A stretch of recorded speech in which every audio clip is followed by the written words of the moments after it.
Okay, let's go. Good day. The topic of our lecture today is Relational Schema Normalization. This is one of the cornerstone topics in the theory and practice of building information systems, as the reliability, integrity, and efficiency of any software product depend directly on the quality of the database schema design. Today we will lay the theoretical and practical foundation that will allow you to create logically flawless and productive databases.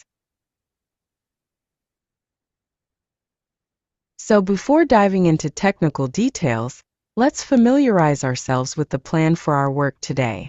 First, we will examine the essence of the problem in detail, what data redundancy is and the dangerous consequences, namely anomalies, it leads to. Next, we will move on to the theoretical foundation upon which the entire design process is built. We will introduce the key concept of functional dependency and learn to classify these dependencies, as they are the indicators of problems in the data structure. The third, most voluminous block of our lecture will be dedicated directly to the normalization process. We will go step by step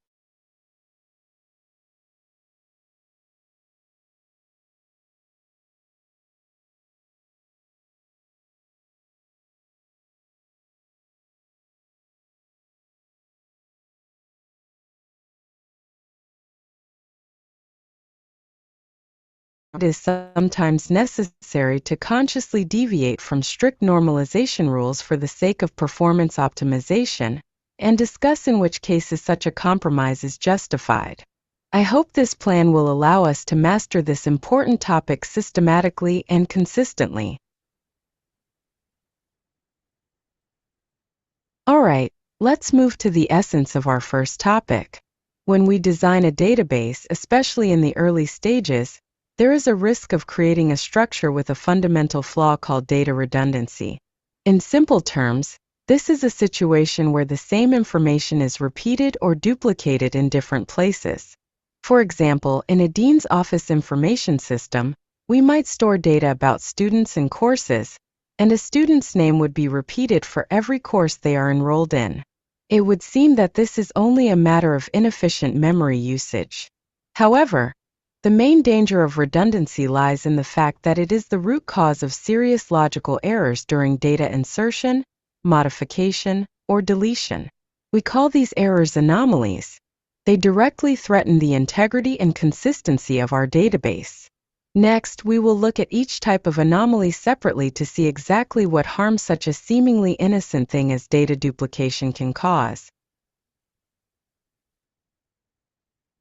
Now let's look at the first type of anomaly, the insertion anomaly. This problem occurs when we cannot add information about one entity without linking it to another. Look at our enrollment details table. Imagine that we need to add a new course to the system, for example, algorithms and data structures. No student has enrolled in this course yet. With the current table structure, we will face a problem. To create a new record, we are obliged to specify the student identifier, as it is likely part of the primary key. And a primary key cannot contain null values. Thus, the system simply will not allow us to store information about a course that exists on its own without students. This is a vivid example of how flaws in schema design create artificial limitations that do not exist in the real world. Continuing our analysis, we move to the second type of anomaly, the update anomaly. This problem occurs when changing one logical fragment of data forces us to edit multiple rows in the table. Imagine a situation.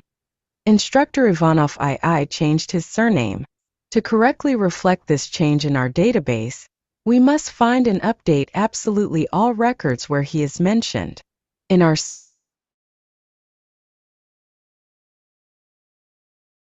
The main risk is that if we miss even one row, the database will enter an inconsistent state. In one part of the table, the instructor will appear under the old surname, and in another, under the new one, even though it is the same person. This is a gross violation of data integrity. We conclude our review of anomalies with the third type, the deletion anomaly. This anomaly consists of the unintended loss of data about one entity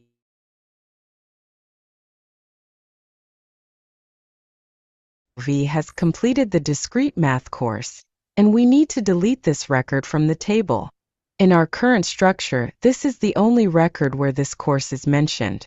As a consequence, deleting this row will lead to the complete loss of information about the existence of the discrete math course and the fact that it was taught by instructor Kovalenko.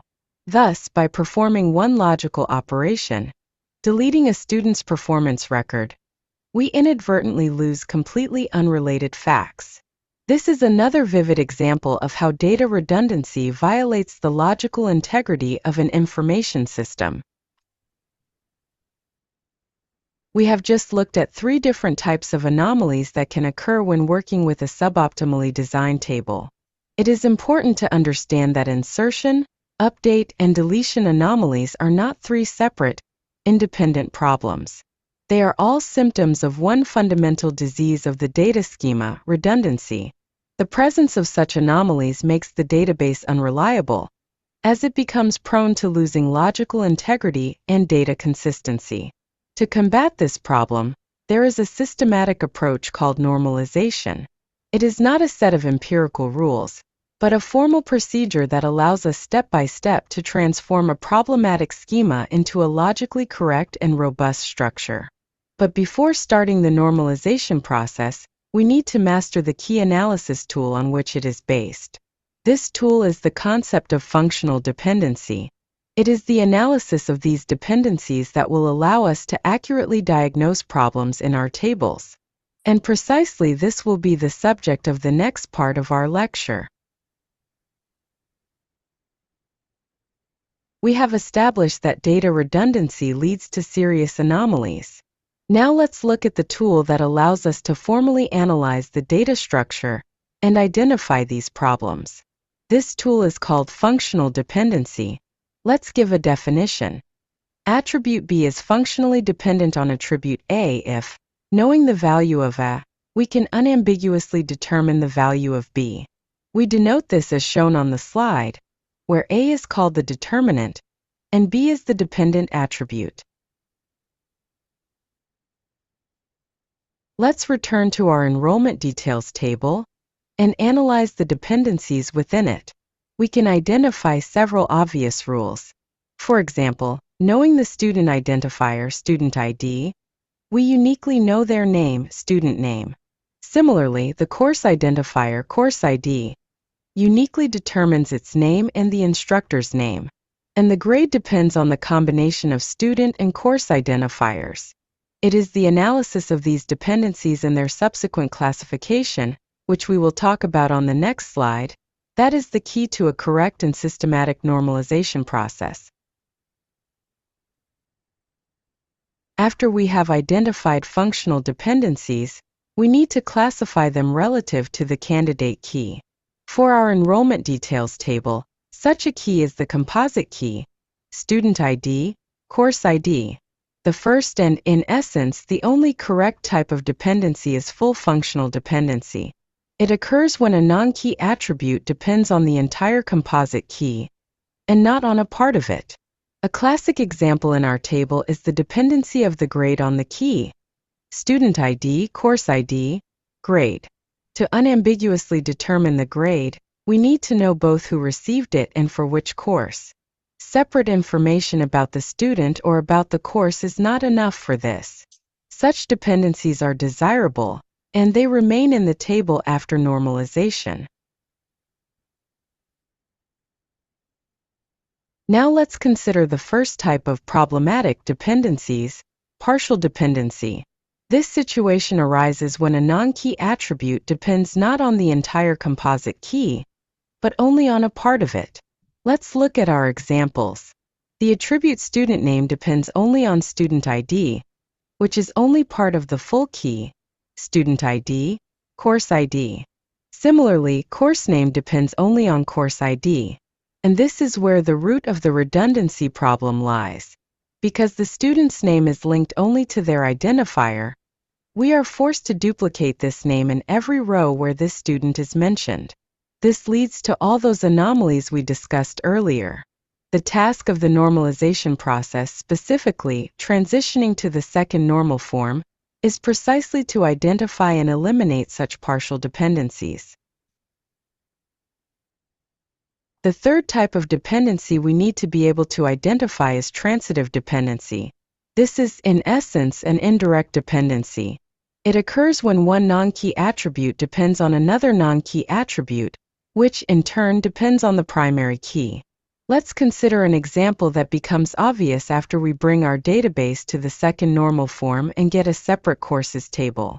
In this table, there is a dependency. The course identifier determines the instructor's name. However, if you think about it, the instructor's name logically depends not on the course they teach, but on the instructor themselves, i.e., on their unique identifier. Thus, we have a chain of dependencies.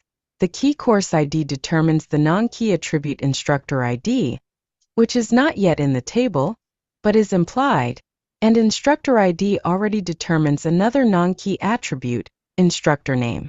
Just like partial dependencies, transitive ones create data redundancy. For example, if one instructor teaches multiple courses, their name will be duplicated. It is for the elimination of such indirect dependencies that the third normal form exists. Now that we are familiar with all types of dependencies, we are ready to move directly to the step-by-step normalization process. We have defined which types of dependencies are problematic. Now let's move directly to the process of eliminating them. This process is called normalization. Normalization is a step-by-step procedure during which we transform our tables, bringing them into compliance with certain rules called normal forms. Each normal form is essentially a set of requirements aimed at eliminating a specific type of problematic dependencies we just discussed. The main mechanism of normalization is lossless decomposition. This means that we take one large problematic table and break it down into several smaller, more logically connected tables. It is important that this split is done so that we can always restore the original information using the join operation without losing or creating false data. Normal forms have a clear hierarchy. If a table is, for example, in the third normal form, this automatically means that it meets the requirements of the second and first as well. It is worth noting that although there are many normal forms, for the vast majority of real systems you will work with, achieving the third normal form is a sufficient and practical standard for ensuring data integrity. And now let's start this process with the first step, bringing to the first normal form. Now that we know what normalization is, let's start the process itself. It is a sequential procedure, and we will step by step bring our schema to higher normal forms, eliminating problems at each stage. The first step is bringing to the first normal form or 1n-ofrad. This is a basic fundamental criterion for any table in a relational database. The 1n-ofrad rule is very simple. All table attributes must be atomic, meaning indivisible. This means that each cell in the table can contain only one value. For example, if we had a column with phone numbers, and we tried to record several numbers separated by commas there, this would be a direct violation of the first normal form. If we look at our original enrollment details table, we will see that it already satisfies this criterion. All its columns contain simple, indivisible values.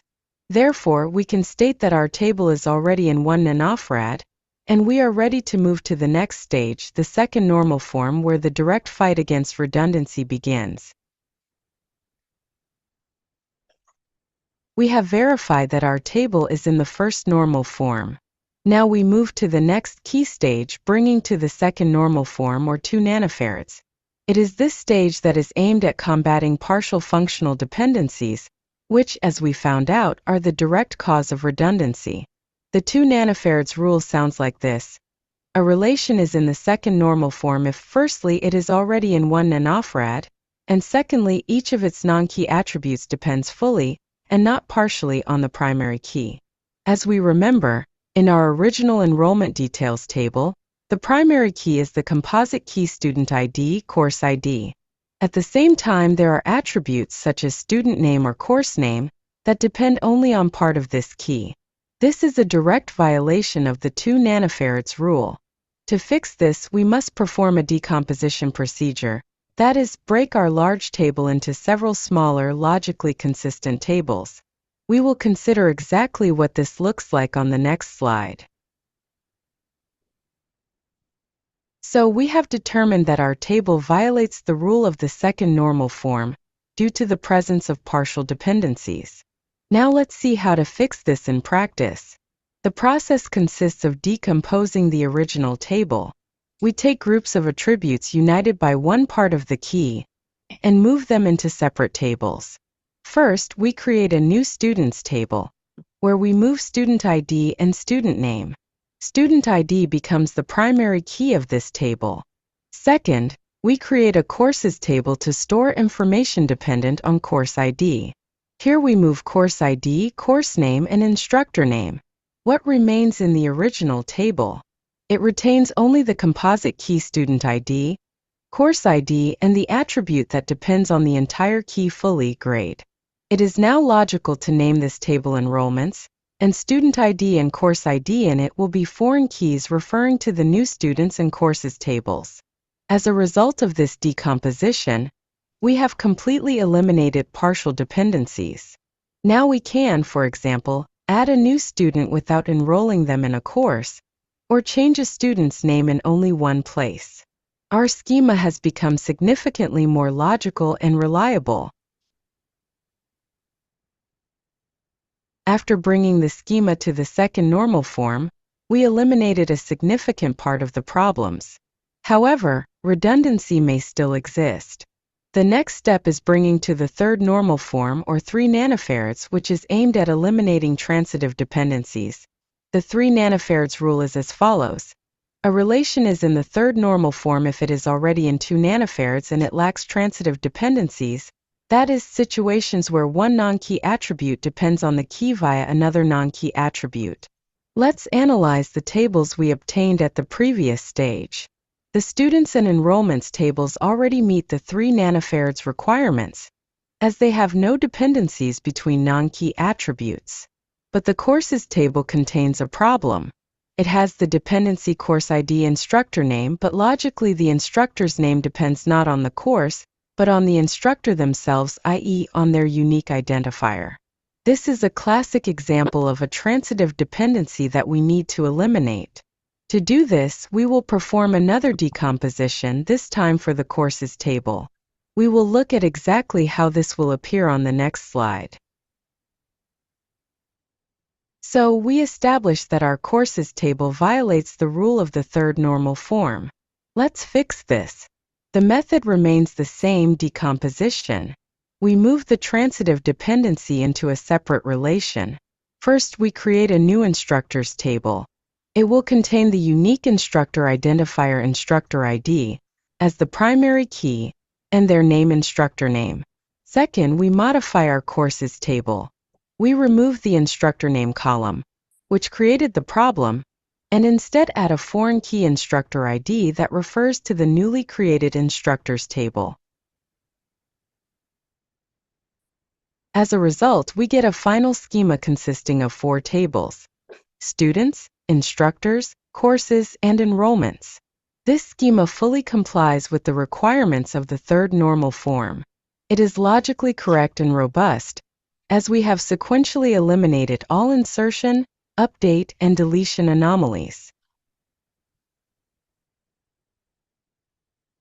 We have obtained a schema that complies with the third normal form. For most practical tasks, this is sufficient.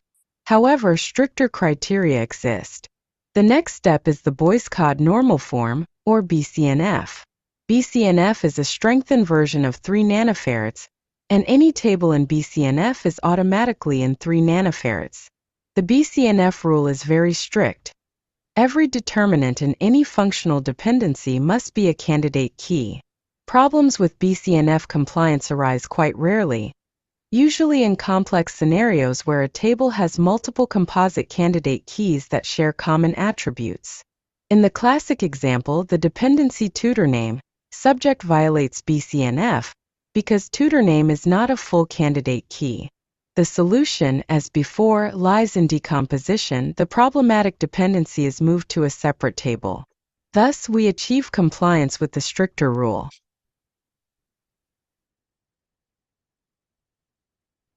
After the Boyce-Codd normal form, which completes the work with functional dependencies, we move to the fourth normal form, or 4 nanofarads. It is aimed at eliminating another type of problem, redundancy arising from so-called multi-valued dependencies. The 4 nanofarads rule states that a relation must be in BCNF and contain no non-trivial multi-valued dependencies.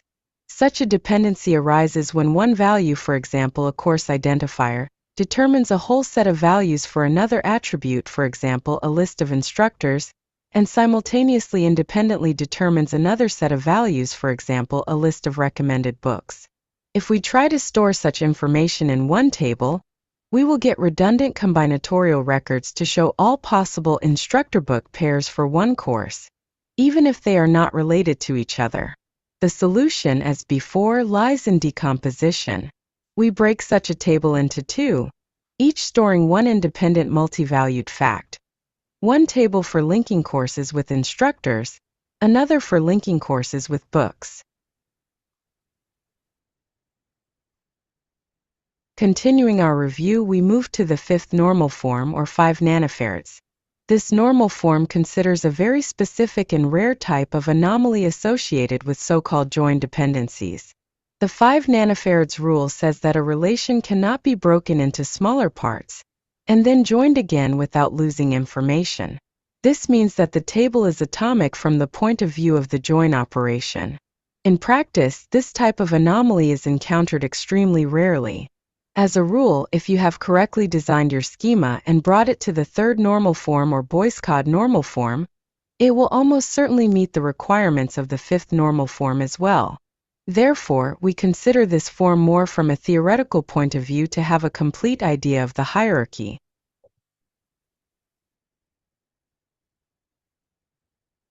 Continuing our review, we approach forms that have more theoretical significance. One of them is the domain key normal form, or DKNF. It is often called the ultimate goal of normalization. Unlike previous forms that forbade specific types of dependencies, DKNF offers a general rule. A relation is in DKNF if absolutely all business rules and constraints can be implemented exclusively through 2 mechanisms: domain constraints and key constraints. A domain constraint is simply a list of allowed values for a column. A key constraint is a requirement for primary key uniqueness. If only these 2 checks are sufficient to ensure data integrity, and we do not need to write complex triggers or additional rules, then the relation is in DKNF. In practice, achieving this for a complex system is almost impossible, so DKNF remains mostly a theoretical ideal that sets the right direction of thinking during design. And the last normal form we will look at today is the 6th normal form, or 6 nanofarads. It is the highest among forms based on decomposition, and has a very narrow but important application, particularly in data warehouses and temporal databases where data changes need to be tracked over time. The 6 nanofarads rule is very simple and radical. A relation must be decomposed to such a state that every row consists of a primary key, and no more than one non-key attribute. In essence, we break the table into a set of key-value pairs. For example, a table about an employee with their position, salary, and hire date will be decomposed into 3 separate tables, each storing only one fact about the employee. Why is this needed? Such a structure allows for very efficient tracking of change history. We can easily add timestamps to the employee salary table and store the entire salary history of the employee without affecting information about their position, which may change with a different periodicity. However, for ordinary operational systems, such an approach is excessive, as it significantly complicates queries to obtain full information about an object. Throughout the lecture, we viewed normalization as a fundamentally positive process, and it really is. It is the standard and starting point for designing any reliable relational database. However, this process has a flip side. When we break down tables, their number grows, and to assemble complete information, we have to perform a large number of join operations, which are among the most resource-intensive in any database management system. In high-load systems where data is read much more often than written, the cost of these constant joins can become a critical problem. And it is for such cases that a technique called denormalization exists. It is important to clearly understand. Denormalization is not fixing errors, but a conscious and controlled violation of normalization rules with one specific goal: to optimize the speed of read query execution. This is a tool that is applied only after the schema has been fully normalized, and monitoring has shown that a specific complex query is the cause of system performance degradation. On the next slide, we will look at what this looks like in practice and what the price of such a compromise is.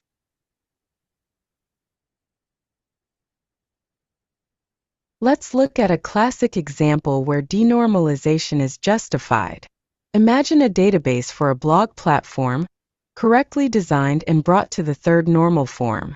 We have separate tables for posts, authors, and comments. To show a list of the latest 20 posts on the main page, for each of which we need to indicate the title, author name, and number of comments, we would have to execute a query joining 3 tables and performing aggregation. On a site with high traffic, where such a query might be executed thousands of times per minute, this will become a cause of system performance degradation. The solution can be denormalization.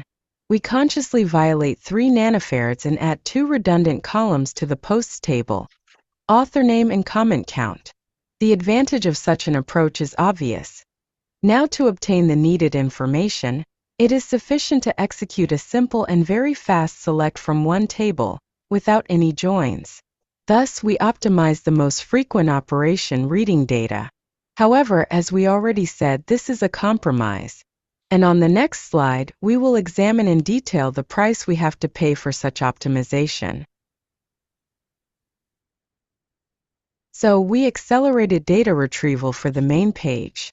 But, as I already noted, denormalization is not free. It is a compromise, and now we will look at its price. First, we transfer complexity. Instead of complex select queries, we get complex write operations. Now, when a user leaves a comment, our application must perform 2 operations: insert the comment itself and update the counter in the post table. When an author changes their name, we must find and update all their posts. Second, this creates a risk of data inconsistency. What happens if the counter update operation fails for some reason? We will get a situation where data in the database becomes inconsistent. The counter will show one value, but the real number of comments will be different. Maintaining the integrity of such redundant data falls on the logic of our application. And finally, an obvious consequence: an increase in data volume. We consciously duplicate information, which of course leads to an increase in the database size.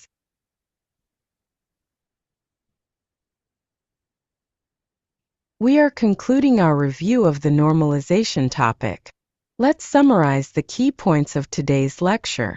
We started by defining the fundamental problem of poorly designed schemas: data redundancy. It is the root cause of 3 types of anomalies: insertion, update, and deletion, which violate the integrity of our data. To combat these problems, there is a formal procedure: normalization. At its core lies the strict mathematical apparatus of functional dependencies. We went step by step through how, by eliminating first partial, then transitive dependencies, we bring the schema to the third normal form. And it is 3 nanofarads that is the gold standard for most online transaction processing systems. However, we also found out that an ideally normalized schema can create performance problems due to a large number of joins. For such cases, there is an optimization tool: denormalization. This is always a conscious compromise applied after normalization to accelerate data reading, but at the cost of complicating write operations and risks to integrity. Thus, database design is not blindly following rules, but searching for the right balance. Normalization is and always will be the starting point and foundation for creating reliable systems. And denormalization is a powerful but situational tool for solving specific performance problems. Finally, I suggest you check how well you have mastered today's material. On the slide, you see 3 key questions. Try to give a detailed answer to them yourself. The first question concerns the very reason why we study normalization, anomalies and redundancy. The second, the theoretical basis of the process, namely the ability to identify problematic functional dependencies. And the third question concerns understanding the nuances between higher normal forms. This is only a part of the questions for preparation. Their full list, covering all aspects of today's lecture, can be found in the lecture notes. I recommend working through all of them. Thank you all for your attention. If you have any remaining questions regarding today's material, my contact details, email, are on the screen. That is all for today. Have a good day.